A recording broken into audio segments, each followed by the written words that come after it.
ప్రేరణ సిద్ధు వల్ల పెళ్లి రోజు మహోత్సవం అని చెప్పి అన్నట్టుగా పేపర్లో యాడ్ చూసి ఇంకా గుణ అయితే ఏంటి సంత మీ మీ పేర్ల పక్కన అసలు ఎవరెవరికో సంబంధం లేని నా ఫోటో ఎందుకు ఈ పేపర్లో ఏపిచ్చారని చెప్పనని ఇంకా గుణ అయితే ప్రేరణ వాళ్ళ ఇంటికి అయితే వచ్చి గొడవ చేస్తూ ఉంటాడు.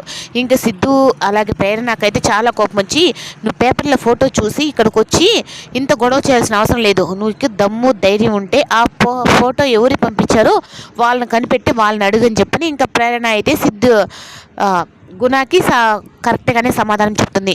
ఈ లోపల ఇంకా రాజశేఖర్ అయితే ఇంకా మారువేషం వేసుకొని ఇంకా అందరు ప్రతి ఒక్కరు వచ్చిన వాళ్ళు పెళ్లి రోజు మహోత్సవం అన్నట్టుగా ఇంకా అందరు గిఫ్ట్లు తీసుకొని వచ్చి ఇస్తూ ఉంటే మామయ్య గారు మీరు ఖాళీయే కదా అని చెప్పంటే అవునమ్మా నేను ఖాళీనే అని చెప్పని ఇంకా ఆ గిఫ్ట్లన్నీ విజయానందే తీసుకుంటూ ఉంటాడు.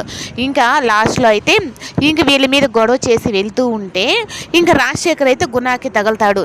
ఏంటి ఇది మా నాన్న మొహం లాగుందే, అయినా తను ఎందుకు ఇక్కడికి వస్తాడులే, అయినా నేను ఇక్కడికి వచ్చానని చెప్పని తెలిస్తే తను ఇక్కడికి వచ్చి అంత ధైర్యం చేయడు అని చెప్పనని ఇంకా వెళ్తాడు. ఇంకా రాజశేఖర్ అయితే ఇంకా కూతురికి అల్లుడికి ఎలా అయినా కంగ్రాట్స్ చెప్పాలని తను గిఫ్ట్ తీసుకొచ్చి ఇచ్చి ముందుగా సిద్ధుకి అయితే చెప్తాడు.